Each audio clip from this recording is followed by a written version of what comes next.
Wanakorona kwa neno la jamani, tuendelee turudi kwenye neno letu kwenye somo la leo ambalo tumepewa katika Injili ya Luka sura 13 mstari wa kwanza na ule wa 9.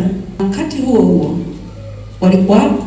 walikuwapo watu waliompasha habari ya Wagalilaya wale ambao Pilato alichanganya damu yao na dhabihu zao. Akawajibu akawaambia, je, mwadhani kwamba Wagalilaya hao walikuwa wenye dhambi kuliko Wagalilaya wote hata wakapatwa na mambo hayo? Nawaambia sivyo. Lakini msipotubu ninyi nyote mtaangamia vivyo hivyo. Au wale 14 walioangukiwa na mnara huko Siloamu ukawaua, mwadhani ya kwamba wao walikuwa wakosaji kuliko watu wote waliokaa Yerusalemu? Nawaambia sivyo.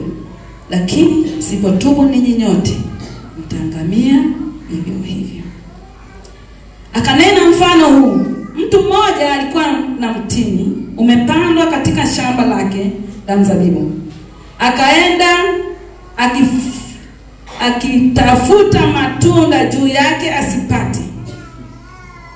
Akawaambia tunzaji wa shamba la mzabibu, tazama miaka 3 hii naja nikitafuta matunda juu ya mtini huu nisipate kitu.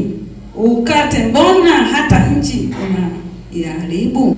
Akajibu akawaambia, Bwana, uache mwaka huu nao hata niupalilie, niutulie samadi, nao ukizaa matunda baadaye vema, la usipozaa ndipo ukate.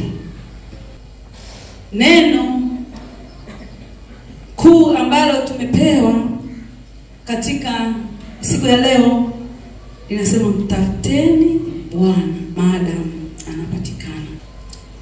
Zaburi ya 63, nitakutafuta mapema, nafsi yangu inakuonea kiu, mwili wangu wa kuonea shauku katika nchi kame na uchovu isiyo na maji. Mmoja, lakini pia kwenye somo letu la kwanza kwenye Isaya 55 neno linasema, kila aonaye kiu njoni majini, naye asiye na fedha njoni nunueni mle. Na njoni nunueni divai na maziwa bila fedha na bila thamani. Kila jambo unalolihitaji katika maisha yako linatafutwa.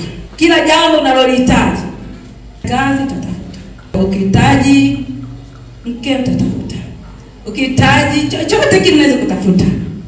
Lakini pia neno la Mungu linatukumbusha Bwana anahitaji kumtafuta. Tunahitaji kumtafuta. Unapomtafuta Mungu unatafuta uzima. Kwa hiyo Mungu anaagiza nini? Tuweze kuishi, tuweze kupona, tuweze kupokea uzima, tuweze kupokea afya njema katika kumtafuta Mungu. Katika kumtafuta Mungu. Kwa hiyo unamtafuta Mungu, unamtafuta kwa namna gani? Amosi sura ya 5 mstari wa 4 anasema, maana Bwana awaambia hivi nyumba ya Israeli, nitafuteni mimi nanyi mtaishi. Na njia moja wapo ya kumtafuta Mungu ni kuishi maisha matakatifu ya kumcha Mungu, maisha ya kumpendeza Mungu, maisha ya toba. Moja ya njia ya kumtafuta Mungu ni kuishi maisha matakatifu, maisha ya kumcha Mungu. Na ndipo Nehemia naye katika sura ile ya kwanza mstari wa 9, hili andiko linaonyesha habari ya wana wa Israeli ambao walienda kinyume na agizo la Mungu. Kwa hiyo kwa neema ya Mungu na kwa rehema za Mungu, Mungu yuko tayari kuwasaidia. Lakini pili tu watakapo enda mbele za Mungu na kuzishika sheria zake na amri zake, zishika amri zake na amri zake. Kwa hiyo yupo tayari kuwasaidia, yupo tayari kuwatendea kile ambacho wanatamani waweze kutendea, yupo tayari kuwa pamoja naye. Kwa hiyo jambo kubwa ili uweze kumpata Mungu lazima uweze kumcha Mungu, uweze kuishi maisha mazuri, matakatifu ya kumpendeza Mungu. Linalenga juu ya toba. Lilikuwa ni onyo kwa taifa la Israeli, la Wayahudi. Lilikuwa ni onyo, na tunaona misiba miwili ambayo imeonyeshwa hapo. Lakini tukio lingine lilikuwa ni lililosababishwa na kubomoka kwa hayo matukio yote wili. Wengi walifikiri kwamba hao yamkini wamemtenda Mungu sana. Kwa hiyo Yesu anawaambia, msifikiri hivyo. Msifikiri hivyo. Na nyinyi msipotubu mtaangamia vivyo hivyo. Kwa hiyo mkazo mkubwa ni maisha ambayo Mungu anatamani watu wake wawe nayo, ni yale maisha matakatifu, maisha ya kumpendeza Mungu. Watu waweze kuwa watu wa toba. Unapotubu ndipo wewe unaendelea kutakaswa maisha yako. Unaendelea kusafishwa, unaendelea kuwekwa huru unapoendelea kukaa katika hali ya toba. Na ndipo tena kuna mfano huu wa mtini ambao ilihusiana na taifa la Israeli ambalo liliacha uaminifu kwa Mungu, na hivyo mbele za Mungu hawakuwa na thamani tena. Na ndipo unatolewa mfano huu wa mtini ambao hauwezi kuzaa. Wanaambia huu mtini umekaa tu hapa kiasi. Muda wote nikirudi, nikipita hapa na hapa, uko vile vile. Ni vema tu kaondoa. Lakini Yesu wetu wa huruma, tumishi wa Mungu anasema hapana. Tutoe nafasi tena. Labda atabadilika huyu ndugu. Kaa vizuri. Inawezekana hata katika maisha yetu tumesubirishwa tu hata sasa. Anatamani tuuzae matunda, lakini tukikaa katika hali ya hasara, kila mmoja katika maisha yake anatamani jambo akianzisha liwe na lilete faida. Biashara yako kianzisha unatamani faida, lakini ukiona unaanza biashara yenyewe haiendi, haina faida yote, unaacha. Wengi wanaacha. Na sisi tunapotazama na Mungu tunajiona upo. Wewe uko vile vile, hauongezeki, haubadiliki. Hauna hatua yoyote ya kukua kiroho na kimwili. Yawezekana sasa usiondoke tu. Ana faida gani? Asante Yesu aliyetukomboa pale msalabani. Anaturehemu, anatuhurumia akitutazama. Waache. Sijajua, yawezekana ukao mmoja wapo ya mimi nimesubishwa. Ni vema ukachukua hatua sasa. Usitamani kubaki pale pale. Uongezeke kihuduma, kiroho, kimwili, kiuimbaji, kimaombi, kila eneo, kila hatua. Usitamani kubaki pale pale. Mungu akutazama sasa mtumishi wangu yule pale. Aone kuna kitu unakiachilia. Hata ukipita barabarani akiangalia sema wewe, siwezi kumuondoa huyu. Ile nguzo pale Mbezi Luisi ni ya kwake. Ile nondo iliyopo pale kanisa la Mbezi Luisi ni ya kwake. Siwezi kumuondoa huyu. Aone kitu kwako. Aone kitu kwangu. Sione upo. Hata kiangalia kwenye mazingira ya nje asione kasikuone kwamba huyu anafikaga na nyasi. Usikae kwa hasara. Wewe ni wa thamani mbele za Mungu. Usijidhalau hivyo ulivyo. Ile kazi ya shughuli zinazoendelea katika utumishi sio za mtu fulani. Ona ni za kwako, beba. Ona kwamba mimi nisipofika madhabahuni leo, watu hawapo. Maana wewe usipokuwa ni muhimu sana. Umia moyoni kwamba leo sijafika madhabahuni. Na kwa namna hii mimi niliyoiona leo, mimi siwezi kurudi kanisani. Kuna mtu unaweza kuwa na raha ya kurudi kanisani kwa namna hii. Unapokea baraka hapa, unapokea uponyaji hapa, unapokea ushindi hapa. Ninaamini ndio maana upo mpaka leo. Yawezekana wengine wakimbia, mama kazi kubwa kila siku mchana. Lakini ninamshukuru Mungu kwa ajili ya Mbezi Luisi.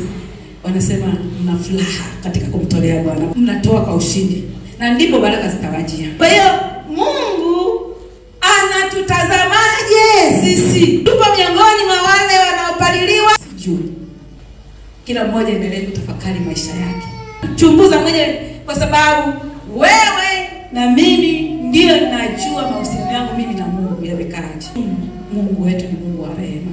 Anatuhurumia.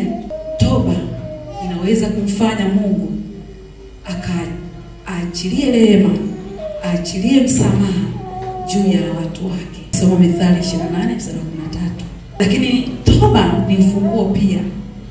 Ufunguo nafasi ya Mungu kujibu maombi yako. Yaani manake unapokuwa katika hali ya uovu, hali ya dhambi, Mungu anaficha sura yake. Hawezi kuona wala hawezi kusikia.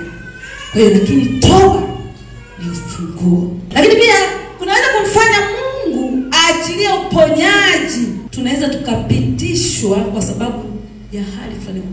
Pitishwa labda magonjwa.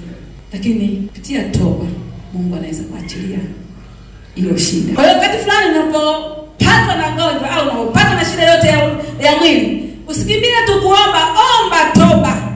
Mwambie Mungu nisamehe, Mungu nirehemu. Na hata unapokutana na jambo lolote lile, usiwe mwepesi rahisi tu kuomba kama hili labda limetokea kwa sababu hii. Pata nafasi ya kusemezana na Mungu wako. Naomba unirehemu, naomba unisamehe. Mungu ataachilia.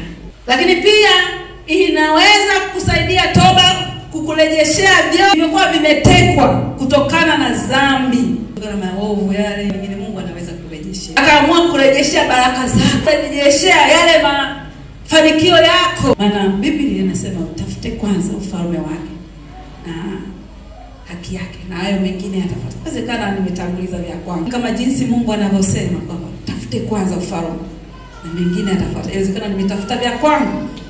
Ndipo wengine hapa tunapokosea. Unaanza wewe kupambana kutafuta na hangaika wewe kwanza binafsi kupambana na pambana, alafu naambia sijaenda siku kanisani, ngoja niende leo.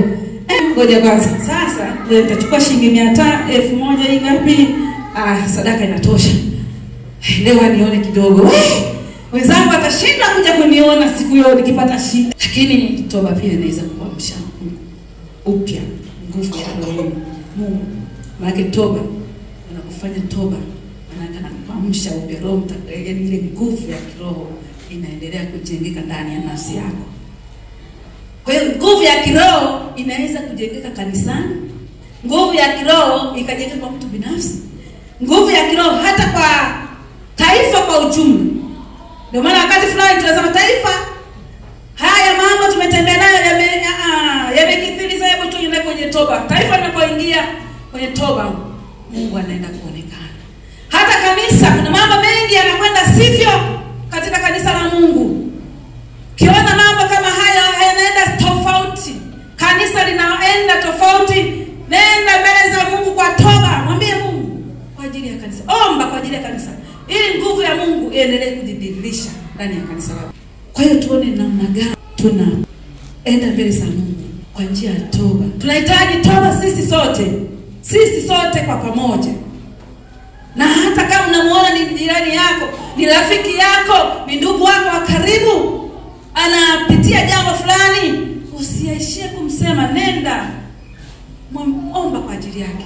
Hata ukimwambia je tuombe kwa pamoja, unakuwa mnaendelea kuimarishana. Bwana Yesu asifiwe.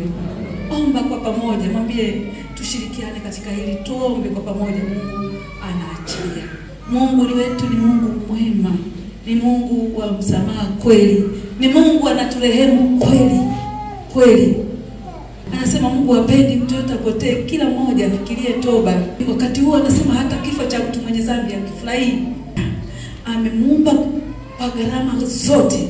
Kwa hiyo natamani kila mmoja aweze kufikiria toba, aweze kumrudi. Na unaporudi mbele za Mungu, ndipo taona sasa milango ya baraka inafunguliwa, milango ya mafanikio inafunguliwa. Hapa panakaa sawa, hapa kunakaa sawa. Mungu atusaidie sana katika nyakati tulizonazo sasa. Tuko kipindi cha Kwaresma, kipindi ambacho kwa kweli tunapaswa kuendelea nacho miaka yote, lakini kipindi hiki kinatukumbusha kuendelea kujitakasa. Kinatukumbusha kuendelea kujitakasa, kukaa miguuni pa Mungu wakati wote, kutafuta uso wa Mungu kila wakati, kutafuta uso wake. Tumtafute Mungu ili tuweze kuishi. Pokea uzima